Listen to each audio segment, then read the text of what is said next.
limit all distractions. You got to be a limit of football, right? So you got to limit everything: friends, girls, apartment stuff. So during fall.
Who the fuck is that guy?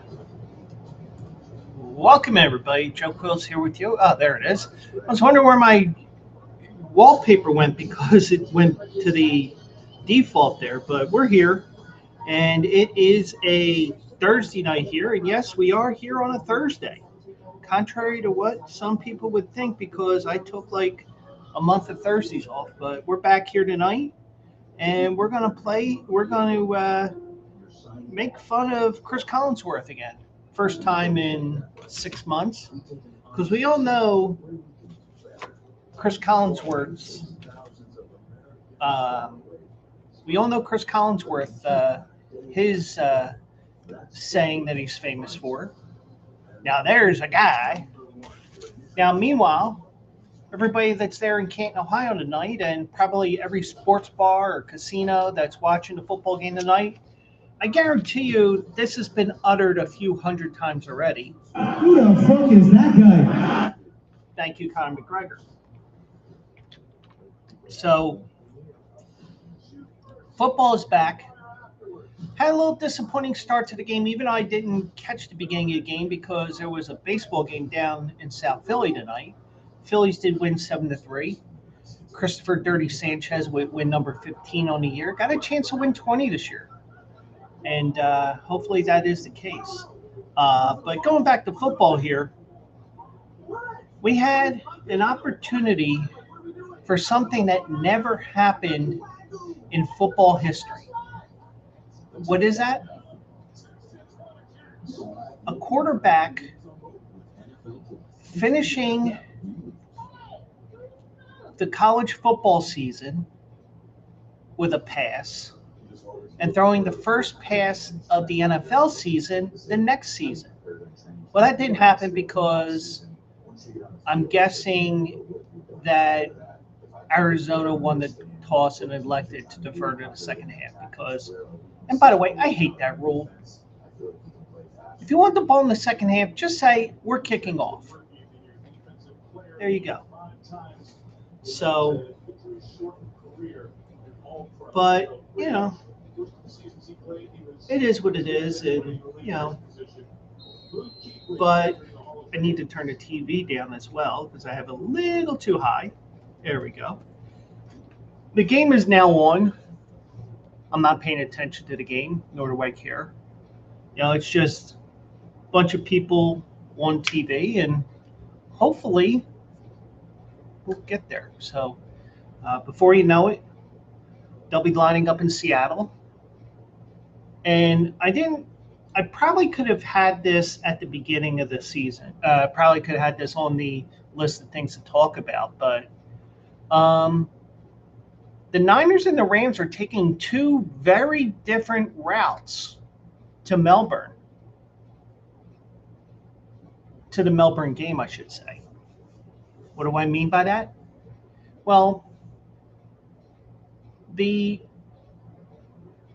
49ers have said that they're leaving a week early and they're going to go down early to acclimate themselves to the major time zone difference from California, US to Australia and all that. The Rams are flying down like a day or two before, and they're leaving right after the game. So I don't know how that will work, but they do have. They open up on those two. Open up on Thursday night. Now, normally that's the night we start football, the regular season, but because of antitrust and all that, and I heard everything about it. I forget the whole story behind it, but in order to protect high school football on Fridays and college football on Saturdays, the NFL cannot have a NFL game on a Friday, a scheduled Friday. I think we found out through COVID about 6 years ago that, we're doing whatever we can to get these games in. And also, it also helped that there was very little NFL. I mean, other than NFL, there was very little college, almost no high school football. But you do have football starting on Wednesday this year, the Wednesday after Labor Day, as Seattle has a rematch of their Super Bowl with New England Patriots. Whatever. But we'll see how this all shakes out. And, hopefully everybody will get up there. And I encourage everybody out there, go out the front door, get that deep breath, and let everybody know it's football season by saying, "Who the fuck is that guy?" Because that's what we're going to be saying for the next couple of weeks here. So, but I hope everybody's doing well out there. Quiet day here. Actually, woke up very late this morning. I went to bed early last night. I guess I needed to catch up on sleep. but went to bed early. And the next thing I know, I wake up, it's 5 o'clock. And for whatever reason, the last couple of months, I wake up first in this 5 to 6 a.m. 5 to 7 a.m. window. Why? I don't know. It's, I'm not gasping for air or anything like that, but I'm sure a sleep study would find that out, but it ain't that big of a deal. But, if I'm wide awake, then I woke up at 7 because I'm an old man. I had to pee. And then I was like, do I stay up or do I go to sleep? So I'm just sitting there and, looking at my phone and stuff like that. Nothing that would get me too involved. And the next thing I knew, it was 11 o'clock. It's like, oh shit. Because I didn't even have my article written yet for today. Oops.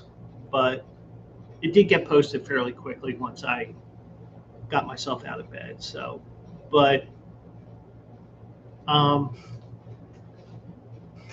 also I did see one thing today, and I will say this right now.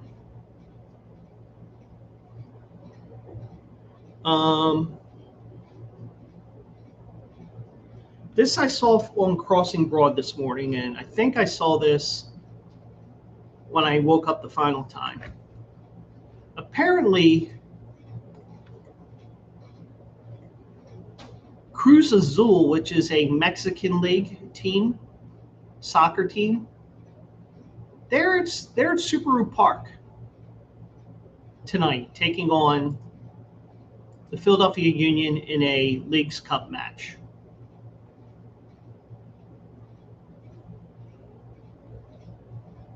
And I don't know, I think this was photoshopped. So this may be something that, probably is an asterisk if Cruz Azul wins. Because Cruz Azul is up 1-0 right now in the I think it's probably in the second half by now. But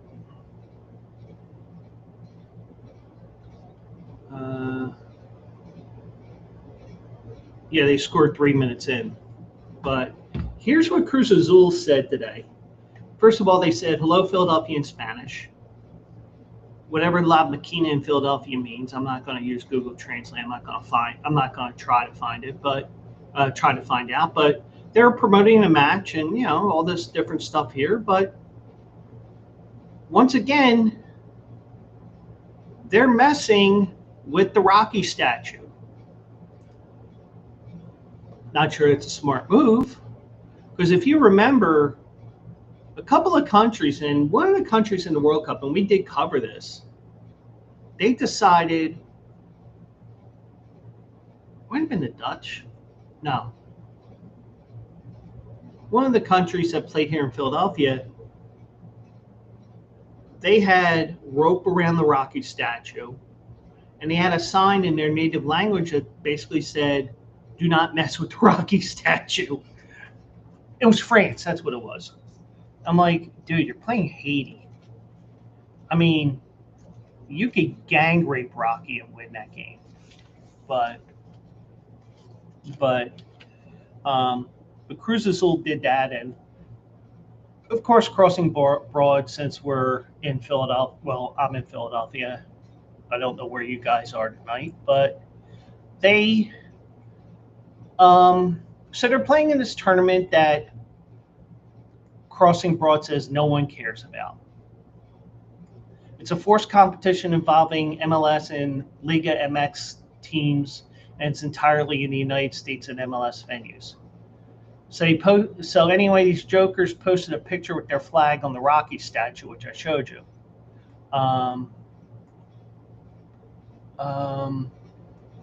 It was only a few weeks ago, well, 2 months ago, Ecuador fans put their colors on Rocky.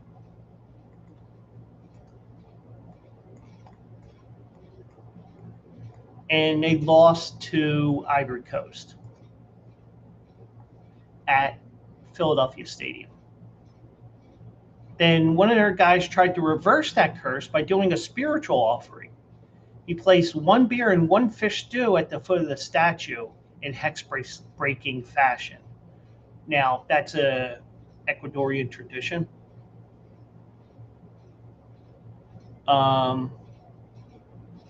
So that didn't work because they scuffled to a 0-0 draw against Curacao before beating a Germany team that had already qualified for the knockout round.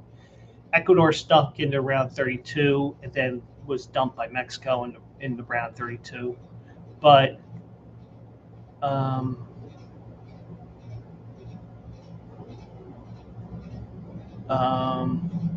so here's a list of the Rocky statue drapers and who went on to lose. The Giants did it in 2015. The Eagles, I think that's 2015 regular season. Okay, I think they did it again in 2018 playoffs.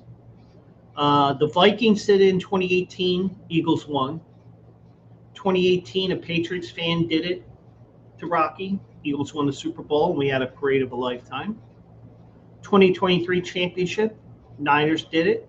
Niners fans, Eagles won. Commanders fans did it again in 25. Eagles won, and kind of remember another parade that year. So then in the World Cup, Ivory Coast defeated Ecuador. So it isn't a Philly thing. It's just a general thing here. But so Kevin Kincaid, who wrote this article, said, it doesn't matter if Cruz Azul actually put a scarf on Rocky or if it's a Photoshop AI thing. It counts just the same. Okay, well, whatever. So we'll see what happens with that. And,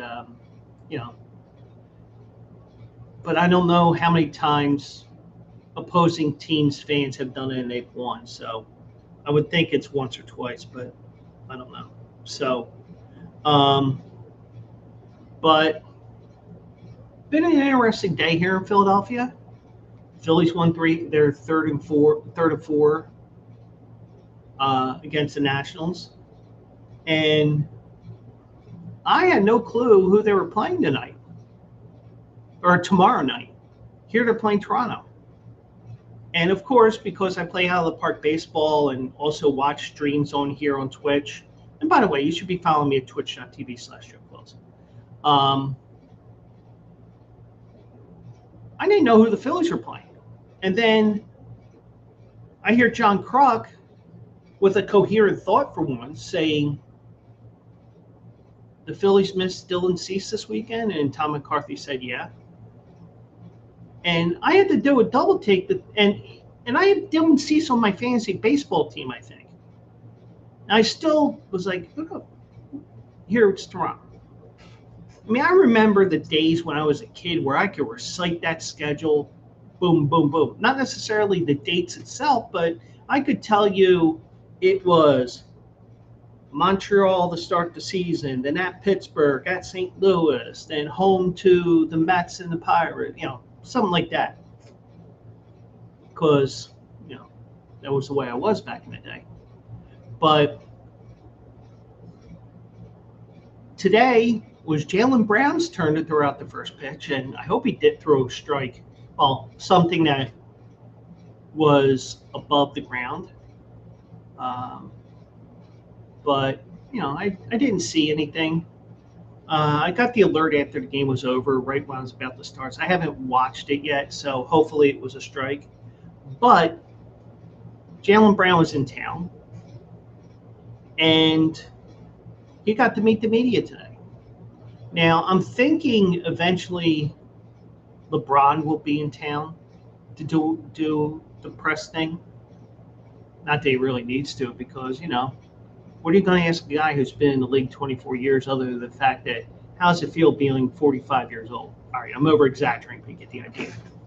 But Jaylen Brown met the media today in Philly, 25-minute interview, 25-minute press conference. I forgot to watch it. But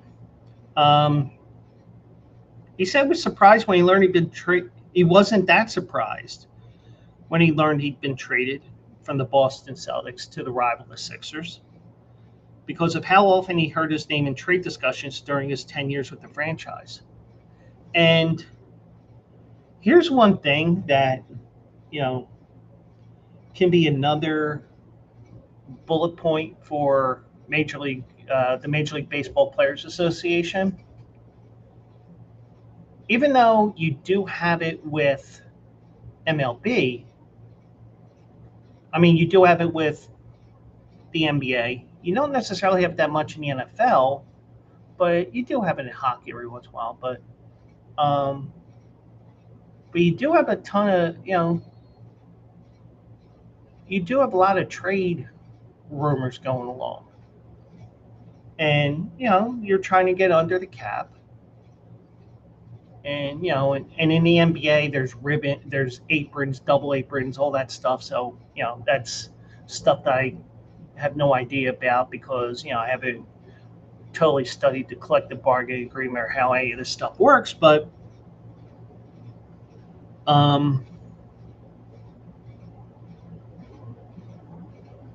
he was,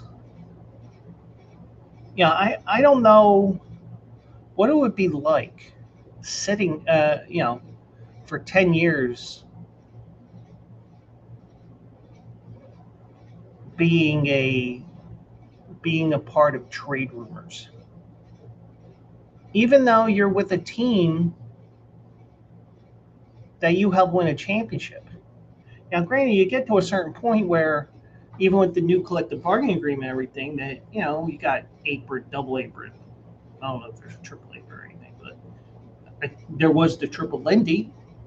But you do have all this, and I just think that, and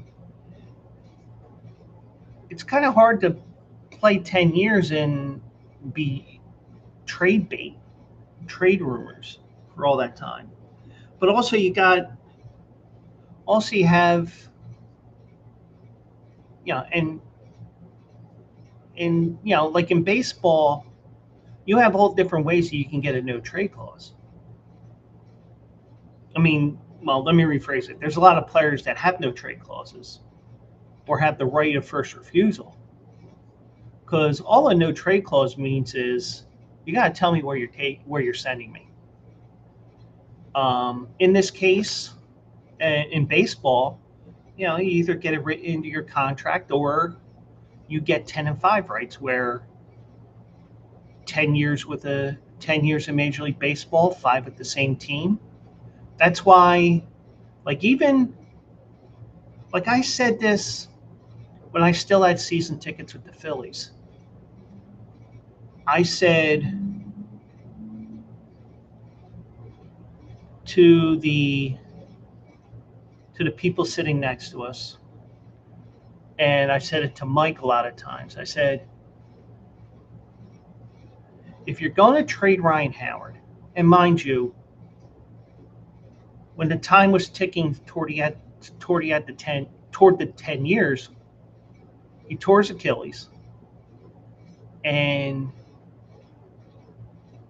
he could not hit the curveball. Now, granted, he hit it a little bit early on, but as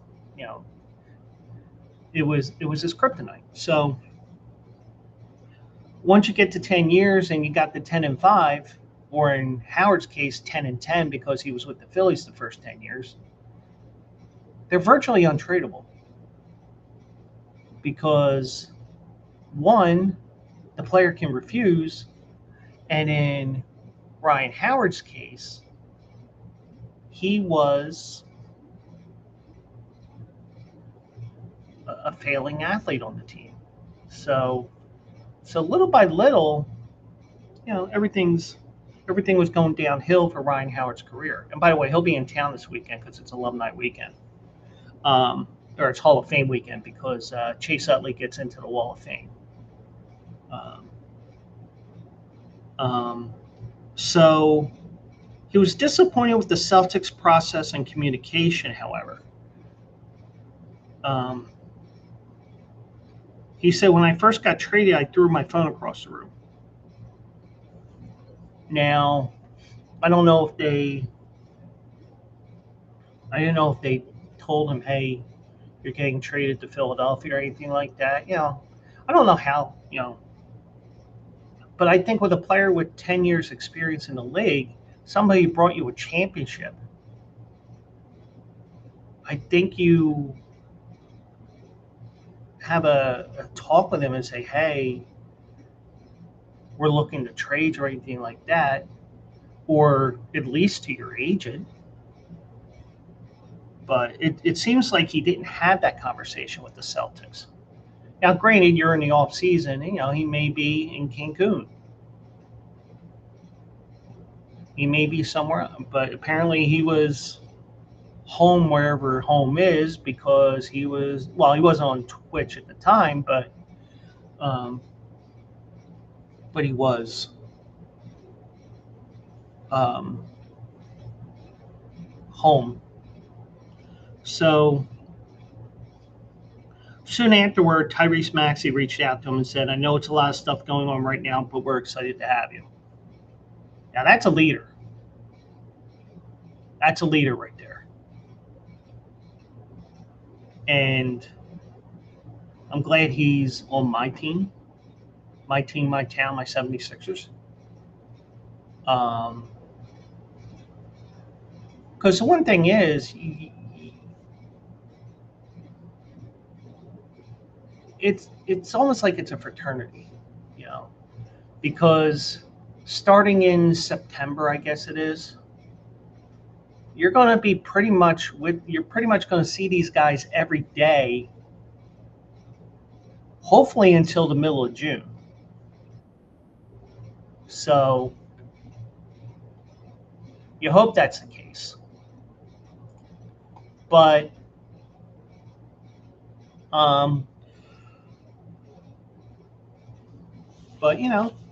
they welcome with open arms right away. I mean, even before you even walked through that door in Camden today.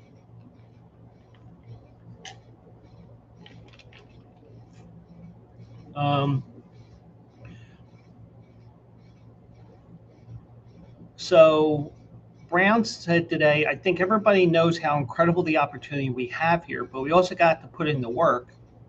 So my focus is putting in the work, earning the respect from the city, from the coaching staff, everything. And that's the way he is. He's going to earn your respect. And he's wearing our colors now. Now, it'll be interesting to see how Boston reacts when he goes up there for the first time. I imagine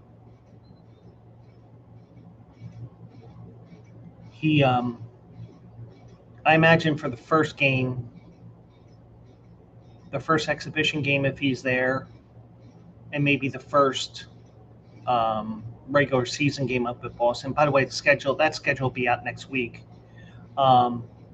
I think you're going to see appreciative Boston fans, and then after that first game, you're going to see, oh, he's now the enemy. So Brown went out of the way in his 25-minute news conference to focus on the future and opportunity ahead for the Sixers, because they landed some guy, LeBron James. And I know what you're saying. I know what you're saying out there, Philadelphia. Who the fuck is that guy? All right, we all know who LeBron is, even if we don't like him.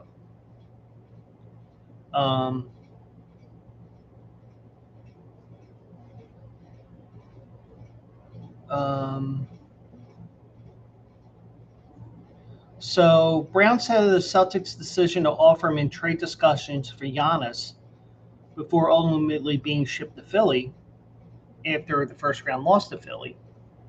He said, I just choose to focus on what I focus on. Obviously, it got a threshold this offseason that was a little bit higher than it's been in the past, where I think people attack my character.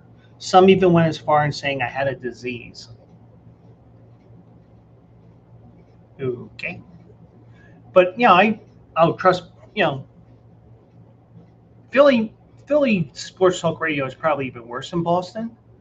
So if it was the Sixers, that was, I mean, we reversed the roles of the Sixers and the Celtics, where even like, let's say the Sixers have won 17, 18 championships, and the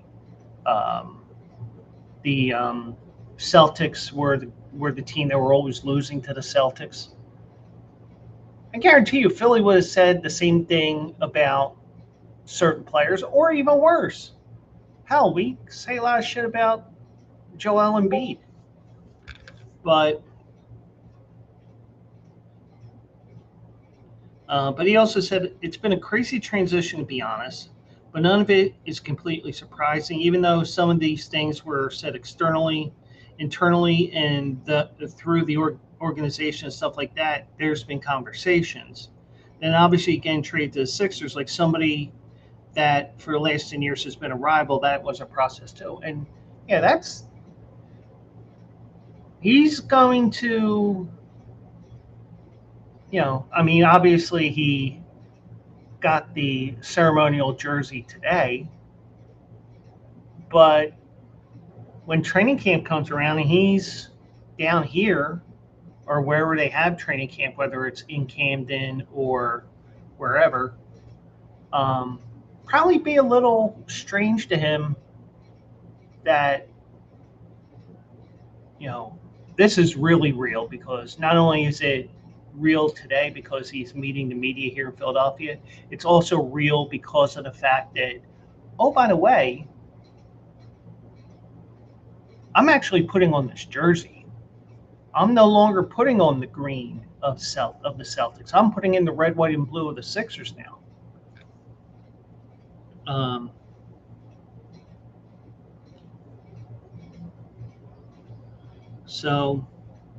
So Brown said he'd been talking and texting with his new teammates every day since the trade, singling out Maxey, second-year guard VJ Edgecombe, former MVP Joel Embiid, and LeBron James as players have reached out to him and been active in the team's group chat and helped them feel welcome. And, and I'm sure even the Sixers team was like, holy shit. Because at least me here in Philadelphia, it didn't seem like he was, I mean, he was in trade rumors, but trading a superstar to Philadelphia, your arch rival, the team that knocked you out of the playoffs this year? But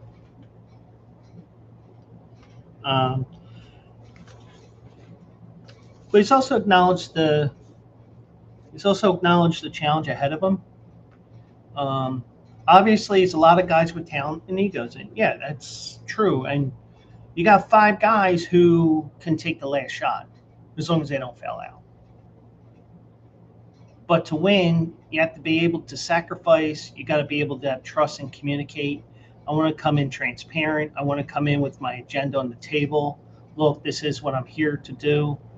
That's what I want to do. I want to win. And kind of figure out how to respectfully move around each other. And that's why I'm going to tell you guys right now, and I'm probably going to be wrong. I mean, I'm wrong on my horse racing picks 80% of the time. But, you hit 20%, you're a handicapper. But if you hit, I just think that there's getting used to each other in training camp. There's getting used to each other in the preseason, but the regular season is another thing. And I'm probably going to be totally wrong. And hey, it won't be the first time today I'll be wrong. I guarantee you that I'll be wrong. And I just feel like the Sixers will have a slow start this year because they got to get used to each other. And once they get used to each other and they play like a cohesive team, look out. Don't be surprised if they rip off 10, 15, 20 wins in a row in the somewhere around the second half of the season. Whereas, if you lose, you may lose early, but also remember the way this team is built this year, it's about peaking when April, May, and June come around. And oh, by the way, you got the world champs about 90 miles north and east of here in New York. So it should be a very interesting season. And I'm imagining, and I hope they do this, because I'm wondering if LeBron says, hey, let's watch this ceremony out here, because if we play our cards right, this will be us next season, a year from today. This could be us a year from today. Let me rephrase that. So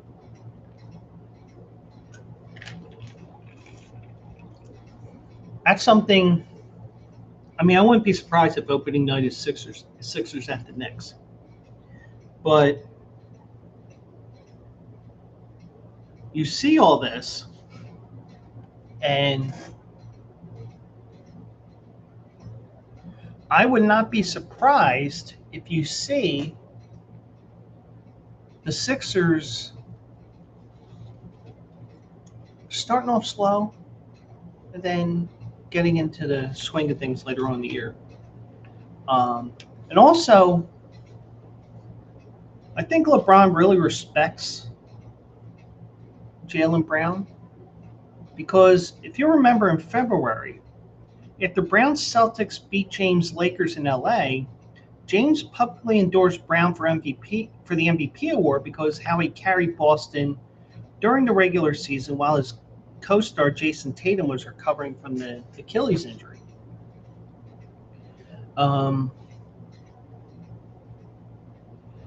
James said nobody gave them a shot to start the season. He's averaging, 30? Just under 30? It's a popularity contest sometimes, I will tell you. You would know that, because how many times could he have been the MVP and he wasn't? But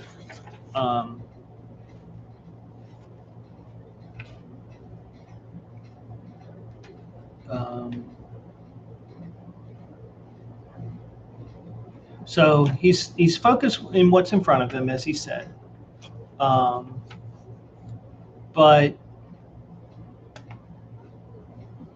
they asked about his relationship with Jason Tatum. Brown said the two have not really spoken since the trade, but on my end, it's nothing but respect. So Brown said they won a championship together. So anybody that you won a championship, you would think that's what a brotherhood and a lifelong legacy would entail.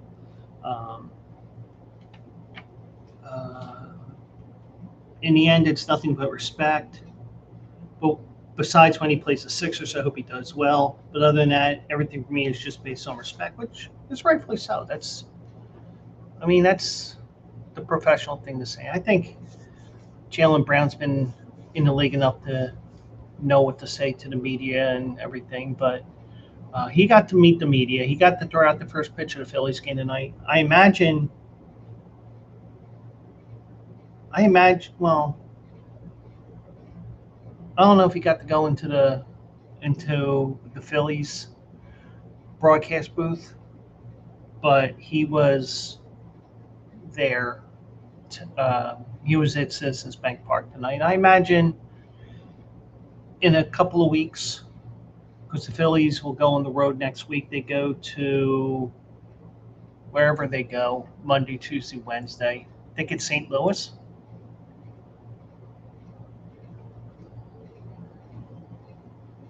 Let me double check that.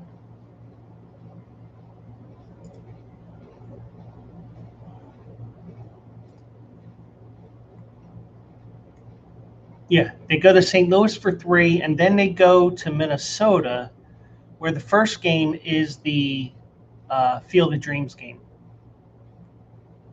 But Phillies have a pretty soft schedule here. And I know we're really talking Sixers here right now, but I imagine one of the Miami games, or maybe one of the St. Louis games, they'll have LeBron in. But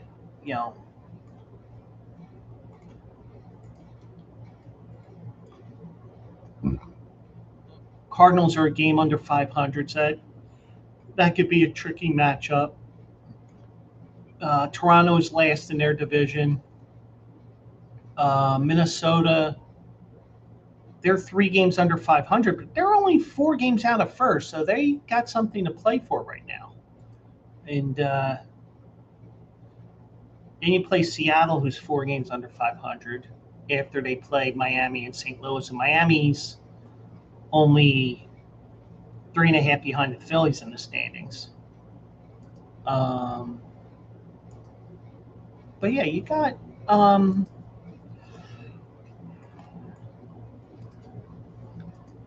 a fairly soft schedule here for the Phillies, and that they can continue to gel with this new offense with Luis Ariz at second base. Who knows? Maybe you get closer to the division. But you're looking at a team here who doesn't play a team over 500, at least as of right now, until they go to Arizona, which could be a wild card eliminator type game. But that is that right now. But I did also see this tonight, and this was mentioned a few times over the last week or two, and I think it was mostly when LeBron came here. And we have not heard this that often, but LeBron, or Joel Embiid, is healthy right now. And if that's the case, that's great news. But so Mike Gansey, he's the new president of basketball operations. He makes all the moves. So he said that Joel Embiid is healthy and extra motivated with LeBron James and Jaylen Brown now on his side. And I think you want to be as fit as possible. And also remember the fact that if you think about this,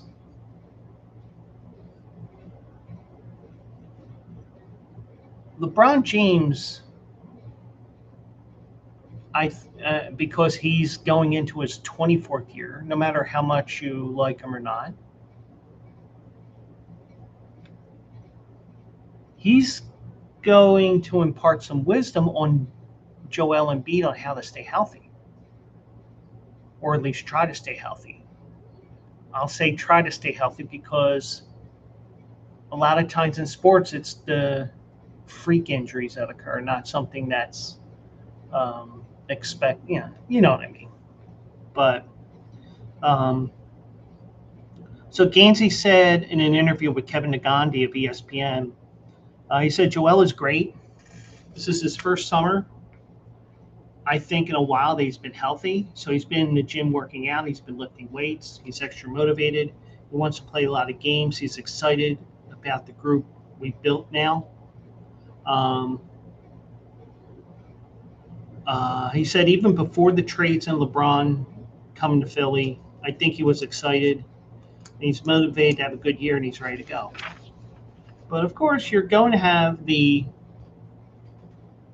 and I'm not going to lie to you guys before I get to my next point. When I saw Jaylen Brown got traded to the Sixers, I jumped on the Sixers at 22 and 25-1 to win the NBA championship. Well, I just felt like having Brown, Edgecombe, and Maxey, even if Embiid never walked on the floor this year, I felt like they had a good chance. And whether that would be the case, we won't know now because we have an extra part here in LeBron James that's part of the wheel. But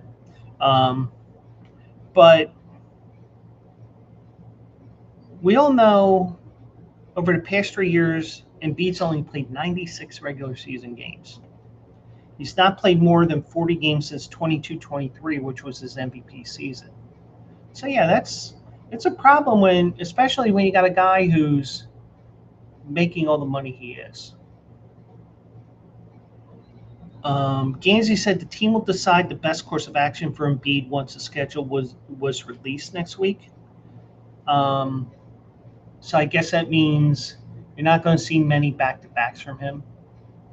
Like if you see a back-to-back, it's probably because they need the game for the standings or something like that towards the end of the season.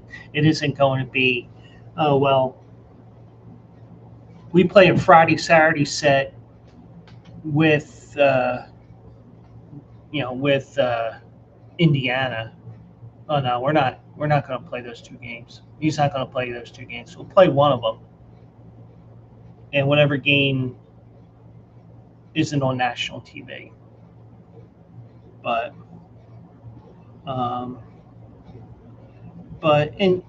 even with even when he's not injured, he does have weird shit that happens because a year ago or 2 years ago,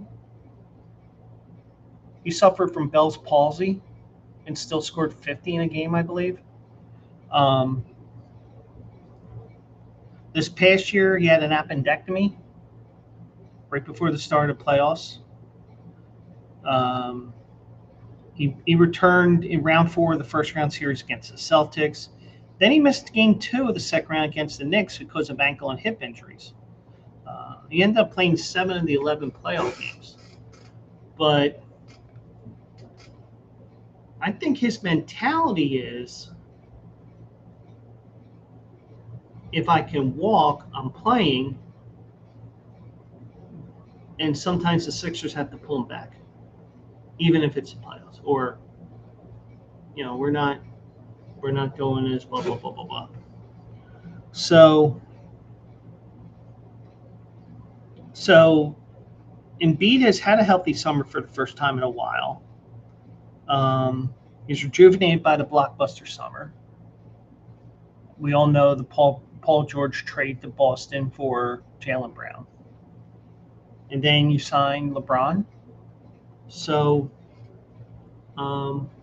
James spoke to Embiid during the process to gauge Embiid's health, according to Rich Paul, who's James' agent and CEO of Clutch Sports Group. So I think that played a part in everything because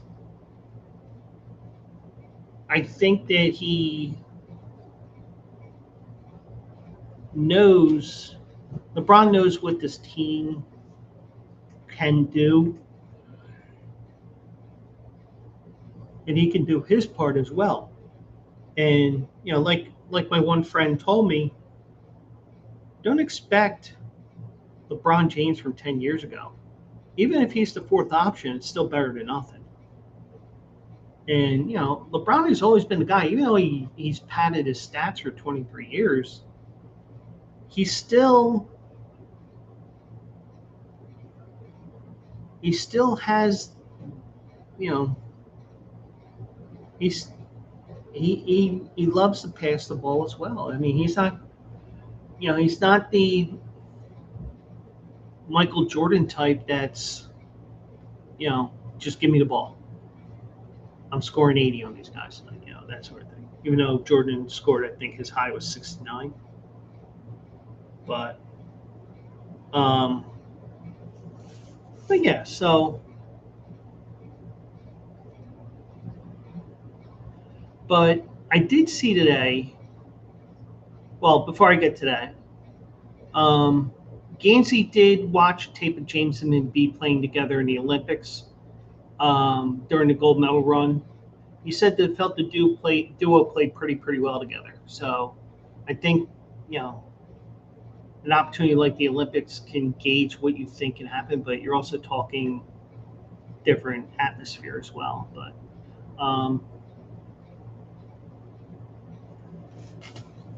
But I also did see this, and I will say this because of the fact that I didn't look too much into it. And of course, it's probably somebody from Philly that said it. And I didn't look too much into it because of the fact that I just didn't have time. But somebody did say that his one knee was swollen while the other one wasn't. What that means, I don't know. Are the Sixers covering something up? Maybe, who knows? Or maybe it's just something that we're going to see all the time now because of the fact that he's had knee problems. So maybe it's that. Or maybe, well, like for example, with me, I tore my calf muscle twice. I think it was the same one twice. I'm not sure, but I know I tore my left calf muscle years ago, and that calf muscle is bigger than the other one. Now, granted, it's also fatty too, but you know, it could be that it's just the way his knees are going to look. Who knows? But we will see what happens with the Sixers this year. The schedule comes out next week. And I'm imagining that we're going to see the Sixers and Knicks to start the season. I just get that feeling. So, now, I do want to share a couple of football stories here. Since it is the start of football tonight, at least games itself. But before I do,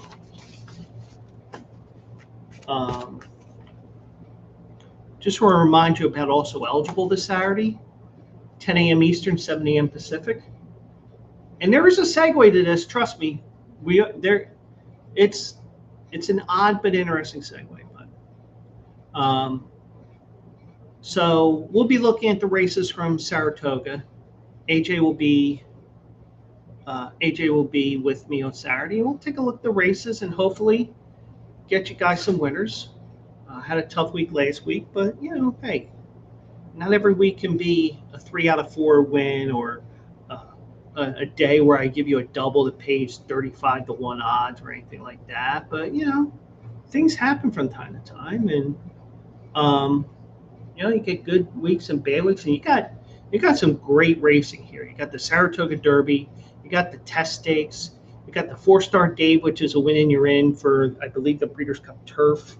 And if I'm mentioning the wrong race, forgive me. The Whitney Stakes is a win and you're in for the Breeders' Cup Classic, and that field is loaded. You got Magnitude, you got Baeza, you got Sovereignty. And I have to apologize to AJ because I said that Nitrogen faced the boys last year. I was wrong. I was confusing her Nitrogen with Torpedo Anna, who ran into Travers 2 years ago. So, but the Whitney is stacked. Even though it's a field of 7, I believe, that field is stacked, and it's like, this is what you want to see when you have these 3-year-olds becoming 4-year-olds and they're not going to the breeding shed. you get memorable races like this. And, you're going to have some great races on Saturday, and hopefully I get you guys some winners, or AJ gets you some winners. Or even if I don't, we'll have a situation like the one guy on yesterday, or at least I think it was yesterday. No, it was Tuesday. Because I mentioned on Tuesday night. The guy said he hit the exact, how much money he made or anything like that. That's irrelevant. But the one thing that I like is you don't, even if I can give you a little nugget of information that you could take with you, even if it's not the horse that I'm planning on playing, then so be it. I'm all for giving you some information where even if my horse doesn't win, if you win, great. That's what I want to do. Now,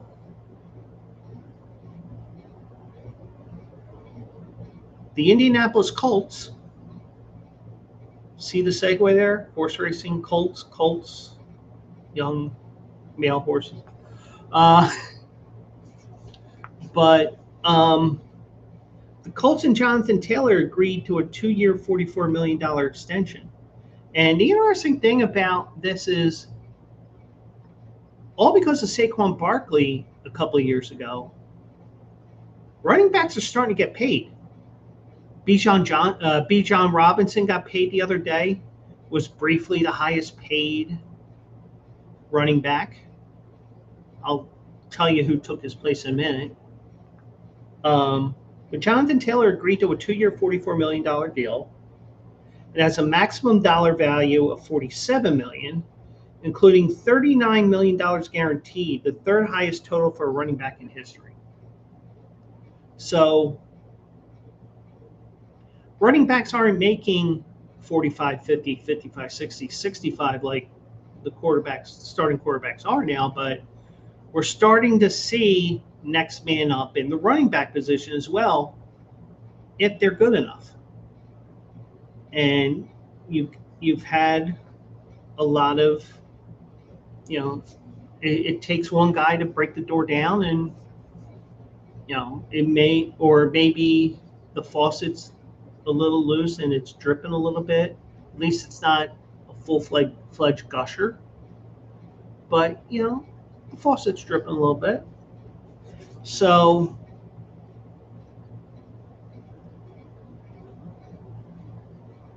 this deal, which was finalized by his agent of first-round management, Malky Kawa, it came 2 days after Bijan Robinson's record-breaking extension, the latest big contract in the running back market. I forgot to mention it the other day, so give myself one of those. But Bijan Robinson,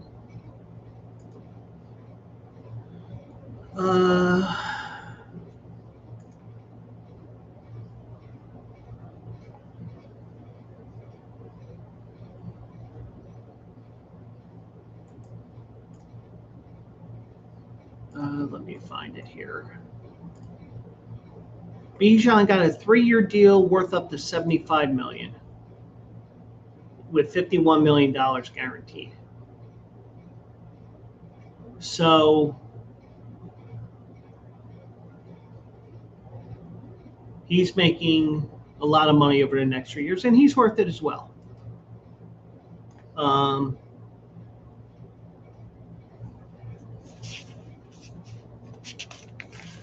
So from there,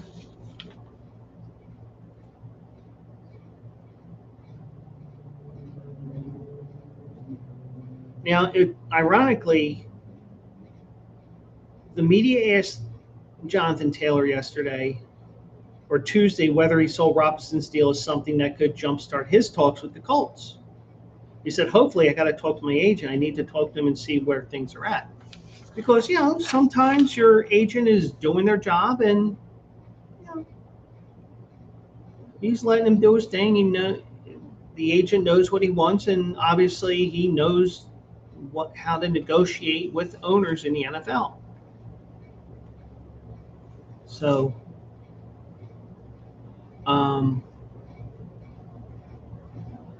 now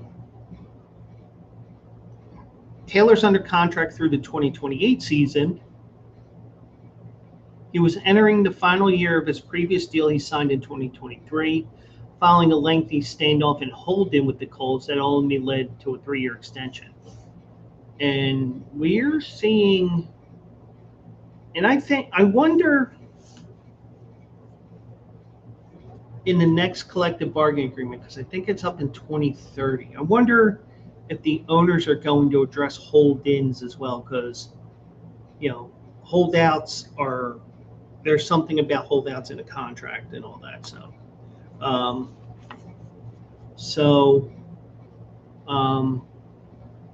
But after he had back-to-back seasons with injury concerns in 22 and 23, Taylor displayed the dependability over the past 2 seasons and has been among the most productive backs in the league. Yeah, he's done lost. He's been pretty damn good the last couple of years. So was he a 2nd-round pick?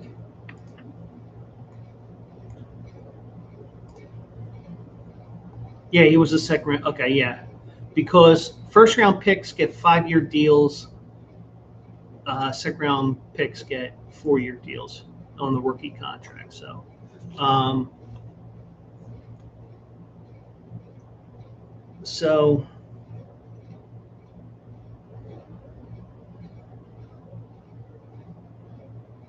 So Taylor likely wanted some security after the heavy workload he has been asked to carry, having surpassed 300 carries in each of his past 2 seasons.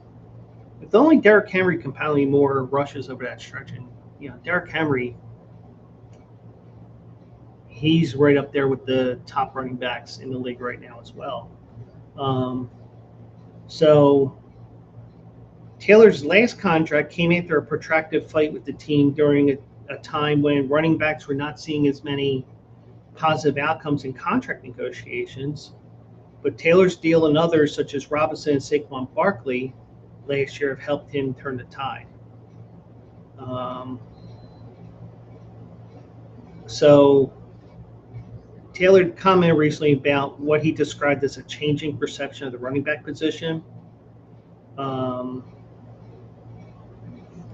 exemplified by the Cardinals drafting Jeremiah Love 3rd overall, the highest drafted running back since Saquon Barkley went number 2 in 2018.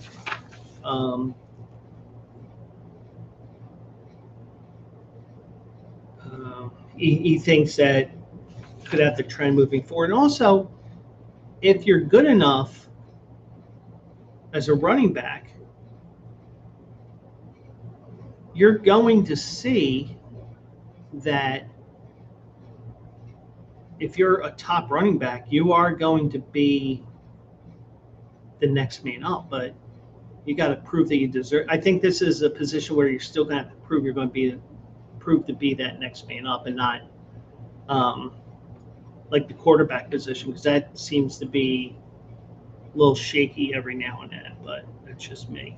But so I did mention Bijan Robinson was the highest paid running back. Well, that lasted only a couple of days because Jahmyr Gibbs got paid today. 3 years, $67.5 million. So he is now the highest paid running back in the NFL. And he deserves it. Even with the fact that he was sharing running back duties for the first couple of years of his career. Now, this contract can be worth $75.75 million and includes $51.5 million guaranteed, according to his agent Todd France of Athletes First, and that's what he told Adam Schefter and Ian Rappaport. So He's getting paid as well. So that surpasses Bijan. Robinson's extensions for 3 years, 66.5, and could be worth up to 75 million, as I mentioned before.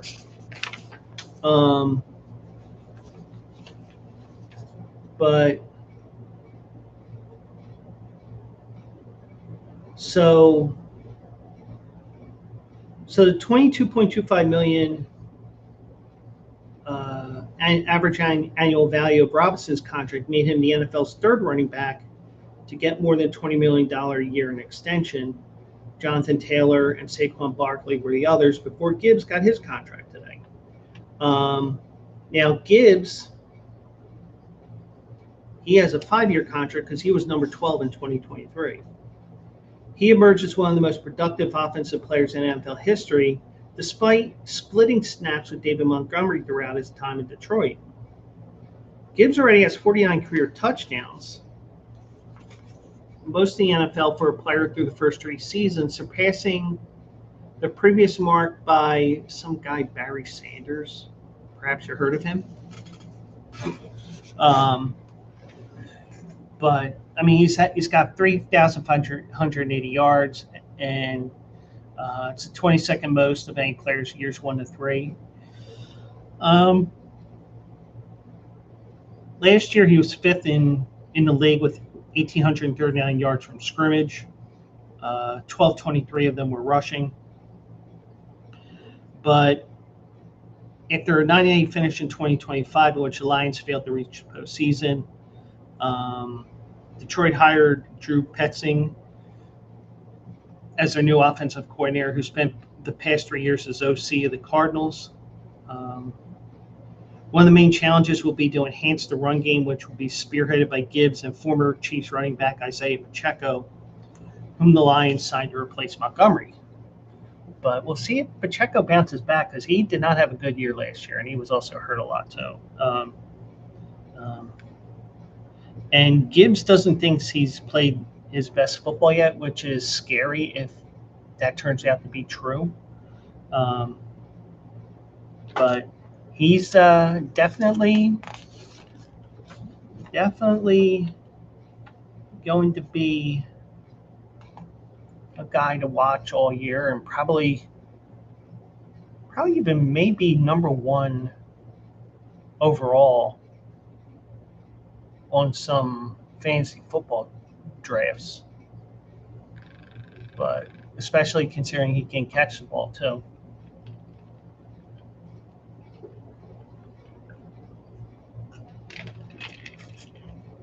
So they do have the game in Canton. The Hall of Fame ceremony is this weekend. An interesting comment from Larry Fitzgerald, who's a Hall of Famer. He says he doesn't believe in retirement. So read into that what you will. But so he's preparing to be enshrined in the Pro Football Hall of Fame. He says that he hasn't retired. I don't think that necessarily means that he's coming back to the NFL. I just think that is a philosophy on life. I mean, how many times have we heard, not just in football, because, I could mention Paul Bear Bryant. He retired, and then like a month later, he was dead. Joe Paterno was fired, and then a month or 2 later, he was dead, but he was sick. He had cancer. But how many times have we seen over the years, even if it's a friend of a friend saying something, that so-and-so passed away, and then you go, wait, didn't he just retire? Didn't even get to enjoy his retirement years, things like that. But so Fitzgerald has not formally or officially stepped away from football or the Arizona Cardinals. He last played in 2020, the final of 17 seasons. Retirement was a constant topic of conversation for his final few seasons, but Fitzgerald always said he didn't want a farewell tour filled with pomp and circumstance.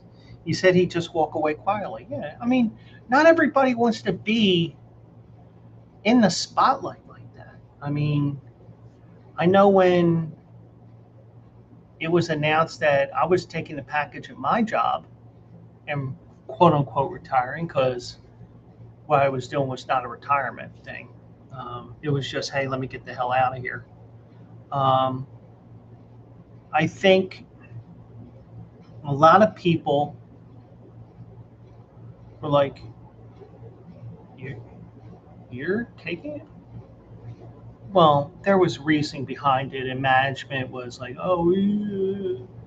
Well, and there was other mitigating circumstances I won't get into, but you don't want to be. Some people want to be in the spotlight and want to be in the spotlight nonstop.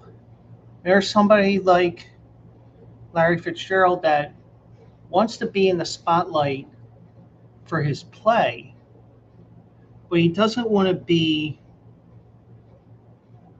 having these pomp and circumstance stuff all the time, and just let me walk away. Now, he's not going to be able to walk away for a couple of days because he's in Canton right now. He was interviewed by NBC earlier tonight. So you're going to see a lot of Larry Fitzgerald the next couple of days. But guess what? Once he's done, you can go back to being Larry Fitzgerald, whatever he's doing in his life right now.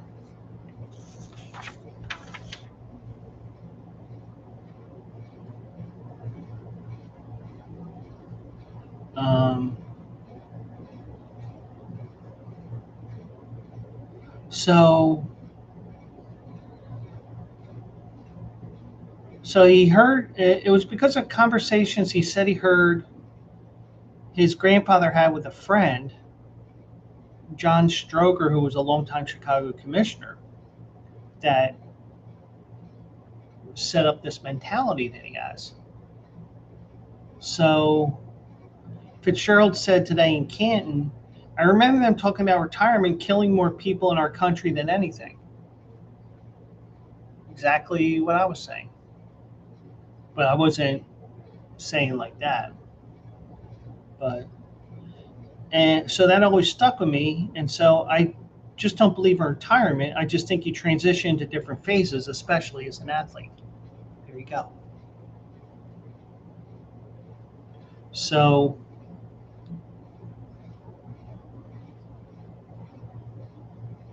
now about using the word retirement and retired, you said retired? What do you mean retired? There's no retirement in sight. And so I don't know. I protest the word more than the actual thing. Now, here's the thing. I have my union card here somewhere on my desk here. And it says on there, retired. Now, am I retired? No. I just took a longer break than I should have between jobs. But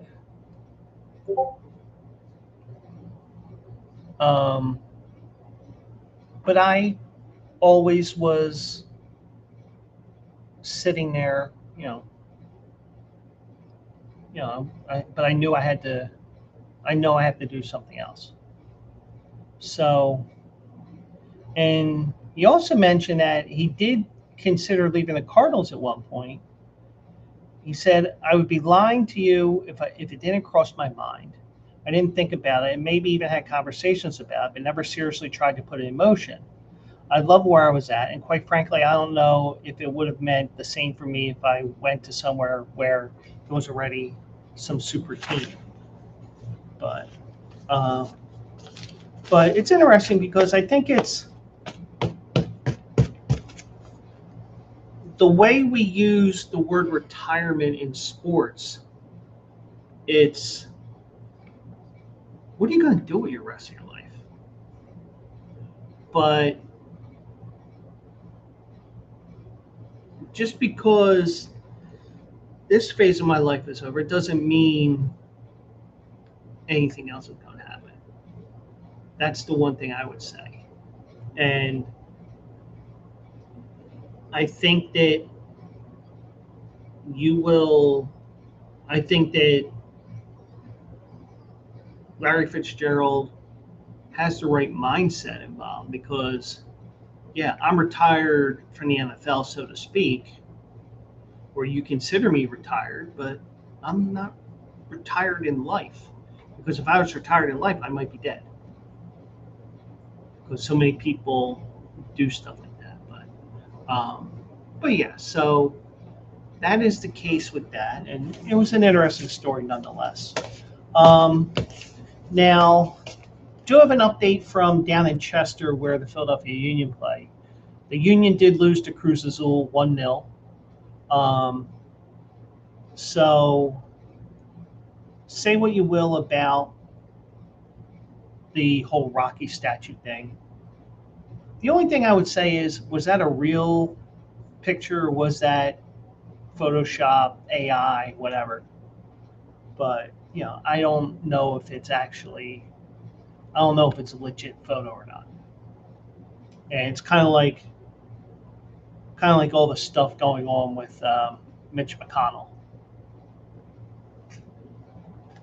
Because it's like, oh, this picture's AI. Oh, this picture's AI. And apparently he's not dead yet, officially. But yeah, so, but that's a good take that Larry Fitzgerald has is, I'm not retired. But if you think about it, a lot of athletes have to go on into other things because they didn't make enough money or they weren't good with their money. They spent more. They paid fans, paid their friends, gave friends money that they shouldn't have, all that stuff. So, but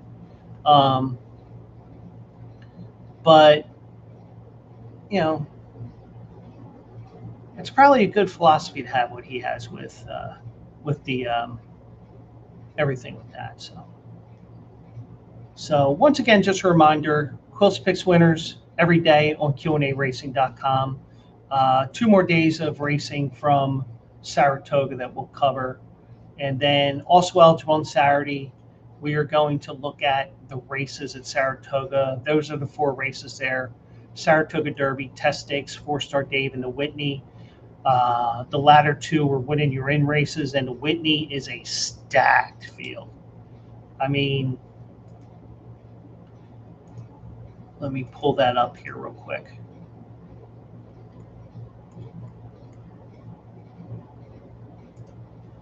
You have next week, this Saturday, Magnitude at 9-5, Nitrogen 4-1, Antiquarian 10-1, Ford Steel 20-1, Witabario 8-1, Sovereignty 3-1, Tistastic 30-1, Baeza 7-2. You probably got 5 horses here to have a shot here of those of those 8 horses in the race. I said 7, but you do have a stacked field there, and who knows? Maybe you get an upset there. You may not. But you can check that out, QandARacing.com, and you can join me every Monday, Tuesday, and Thursday here at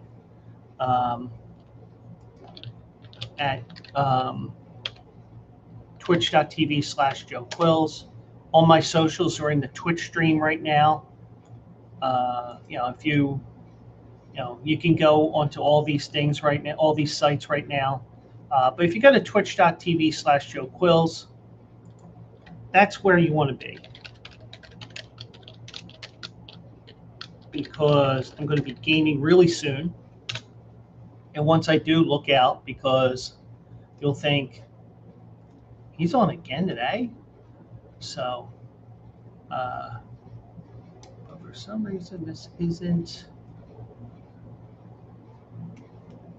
So, it's all going to be interesting here. And, we're at the point of the game.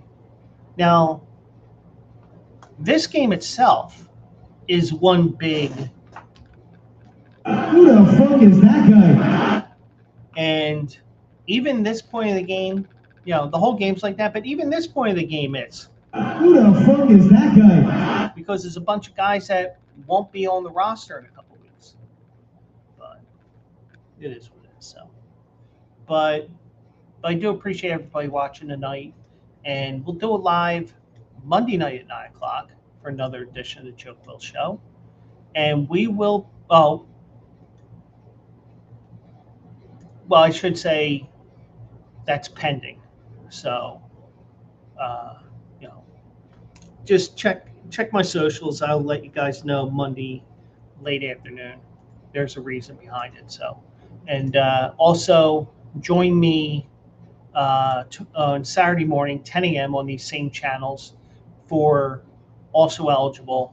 Hopefully we'll get you guys some winners on Saturday and get you ready for those 4 big races at Saratoga this weekend. So that is going to be it for now. I do appreciate everybody watching, even after the fact, because I'm even going to acknowledge those that watch after the fact. So, and we'll do it live. We're going to Do it live! Do it live! Do it live! And we might even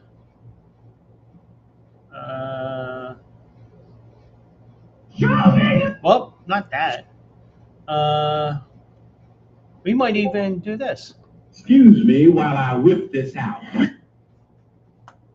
But anyways, do want to thank everybody for joining me tonight. Join me Saturday at 10 a.m. And if not, we'll see you right here Monday night, 9 p.m. for another edition of Joe Quill Show. Joe Quill signing out. Have a great night.